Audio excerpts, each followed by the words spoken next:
a larger allocation of tickets because it's an FA Cup game as opposed to a Premier League game. So they may be quite noisy in the week, and we've got to, as a fan base, respond to that. But listen, when all is said and done, we should have the players, the tools, and the talent to overcome Barnsley in this fixture. If we don't, then that's going to be a very, very bad night of football, I would imagine. Yeah, so you could have Barnsley do a Cologne and turn up with 20,000 fans, and they may only have gotten a 5,000 allocation. They'll still have plenty of spaces to sit. Yeah, no, most definitely. Well, and again, I think the other thing to do is Barnsley are struggling in the Championship. They've won 2 games so far this season. Again, it's a cup game. It's football. It's Tottenham. Anything can happen. So certainly don't read into anything I'm talking about. They lost at home yesterday to Aston Villa, and I think that was only Villa's second win of the season. They've been struggling horribly this season. We know they dumped Derby out of the Carabao Cup, as it's being called. And then last weekend, they drew away at Preston. They beat Sunderland in August, which was a thumping win for them against one of the relegated sides from last season. But, they've been on the wrong side of a lot of one-game goals, so one-goal games. 2-1, 1-0, that kind of thing. So you'd think I'd still been at the pub, but no. I think the doom and gloom from yesterday is carrying over a little bit too much. We're going to fucking smash them. I'm saying it right now. Like, come on. Seriously. We're going to – it's fucking Barnsley. We're going to smash them. It is. May the 4th be with us, Vass, because 1/4 is getting his start in this match. Oh, yeah, I forgot about 4th. Yeah, absolutely. I think he should start too. You're spot on. Hey, Vass, what's their nickname, Barnsley? Oh, I can't remember. I know sometimes they get called the Terriers or something like that. I don't know. Yeah, I think that's Huddersfield. But sometimes they get Barcelona, right? What? What are you about? That's what they like to think. And on that note, can it be any more Spursy that Paulinho scored the winner for Barcelona yesterday? Did he really? He's manufactured that segue, old chap. Yeah. I saw it on BBC this morning. I thought, you've got to be kidding. But Barcelona come from behind to win 2-1, and he scores the late goal.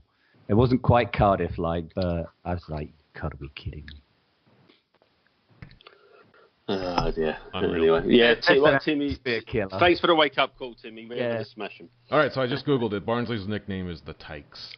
The Tykes, yeah, got it here, yeah. They're from Yorkshire. Actually, my abiding memory of Barnsley was 1981, the year when we won the FA Cup. There was a third-round FA Cup fixture at White Hart Lane. The home team wasn't Tottenham. It was Enfield, who were a non-league side then, and they got drawn against Barnsley. And I tell you what, I've never seen, the crowds outside were ridiculous. People trying to get in. A mate of mine got bit by a police horse. Newcastle. Yeah. But, Barnsley won 3-0 that night. But the ground was heaving, the White Hart Lane. We'd all gone there to support Enfield. But, yeah, that's my abiding memory of Barnsley. Other than that, I don't know too much else about them. That's awesome. What's odd, I think we spent more time talking about Barnsley than we did about Borussia Dortmund. So. Yeah, move it on, fellas. Let's move ahead. End of the week, we talked about West Ham a little bit. Out to the London Stadium for that match. Not so much a happy hunting ground for us last season, a 1-0 loss. Tim, as you look at West Ham and what needs to be done to kind of rectify that, they still have Lanzini, they have Chicharito, but they've sputtered a little bit here at the beginning of the season as well. What do we need to do to get over that hump? Well, Kenny, I think you came into this a little prematurely with saying Lanzini because you don't know my injury update, and he is not. So let me get into that real quick. Surprisingly, Andy Carroll is not injured, and surprisingly, Marko Arnautovic is not suspended, so they will be available. But going on Lanzini, he remained sidelined with a knee injury this past weekend. Bilic confirmed that he's still out another 1 to 2 weeks, which would in turn cause him to miss our match. So I wouldn't expect to see Lanzini out there. Also, James Collin picked up an injury against West Brom and was subbed off in the 58th minute. and they're still kind of assessing his ankle, but he's not going to be available either. So those two are out. Edmilson Fernandez, the youngster, the Swiss attacking midfielder, he's returned to training this week, so it's unknown if he'll be able to feature, go a full 90 minutes, or if he's even going to be on the bench. We'll see about that. And Mark Noble picked up a knock to his knee in training that caused him to miss the Huddersfield match last weekend, but he's resumed training, so he should be available. So, with Lanzini out, but you talked about Chicharito, he's struggled, him and Andy Carroll, this past match against West Brom. Carroll was the focal point, and it doesn't look like Chicharito likes that. He only touched the ball once in the box. He had a go at Mikel Antonio, yelling at him on the pitch, and Antonio did his impression of the "I can't hear you," putting his hand up to his ear. So Chicha's struggling a lot over there, and it's not going well for him. I'm so glad after seeing him just bitch so much on the field that we didn't go after him. I mean, you just called him Cheech, so that's kind of interesting. Yeah. Barnsley. Tell me you got an injury update for Barnsley. I don't even know a single player on No way. Tim, you were about to get a gold star, had man, and you just ruined it. If Tim had I'm not an injury even- update for Barnsley, I would have like doffed my cap to him and just That's I don't exactly know. what I was going to... Sam said No injury way. whisperer. I was definitely going to call him that if he had an injury update for Barnsley. We'll say everybody's healthy, and half their players are probably over 30. So we'll just go with that. Yeah, there we go. We could go with that. Yeah, I didn't even bother on that. We're going to smash them. All right, great. Let's get into our community beer company Mosaic IPA predictions for the week. I have not spoke to Sammy yet, so I don't know what he's got going on. But we'll start with Barnsley. League Cup match at Wembley. It's going to be a great day out for them, a chance for us to play some of our youth players. Simon, what are your thoughts? I don't think we'll smash them, but if you want to count 3-0 as a smash, there's your result. Vass? Because I think we'll have so many fringe players. Mm-hmm. Maybe Llorente gets a couple. That'd be nice. I'd like to see Keziah Sterling get a chance to play late in that match as well. I've heard some really good things. Vass, 3-0 for Chairs. What do you think?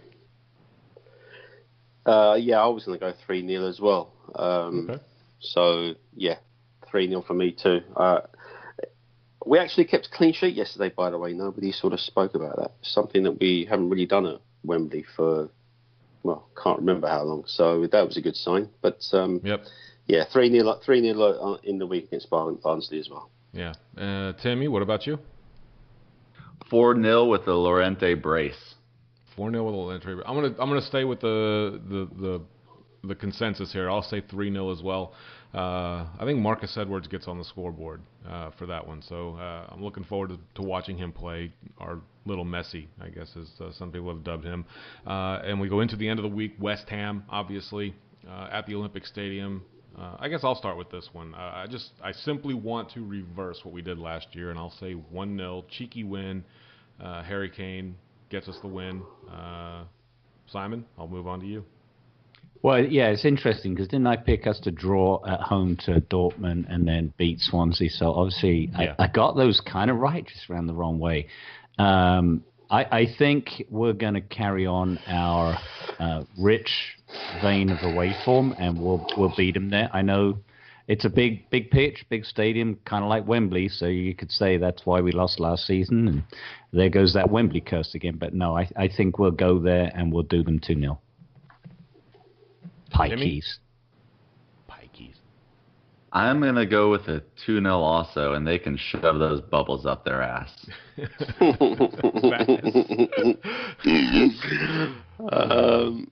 Well, the last away game I predicted a 1-1, and I'm tempted to predict a 1-1 just so that we'll win again. But I'm going to say 3-1. I think we'll be winning 2-1, and they'll be pressing for an equaliser, and then we'll break and wrap it up with a third. So 3-1 for me. Nice. Thank you again to the Community Beer Company for hosting us yesterday. Chairs, I know that you're awfully appreciative of them. As we get into our segment here for final shout-outs, Chairs, I'll start with you because I know you might have one or two. Yeah, well, I certainly want to thank Kevin Carr at Community, and I know we've mentioned before, and for any new listeners, if they don't know, they are our sponsor. Kevin is a Spurs fan, and his Public Ale, their flagship bitter, for those in England who want to make a comparison, is a gold medal winning beer that was inspired by Tottenham. He was in London, and he was in the Bell and Hare, as it was then called, and that's where his inspiration came when he was supping on a pint in N17.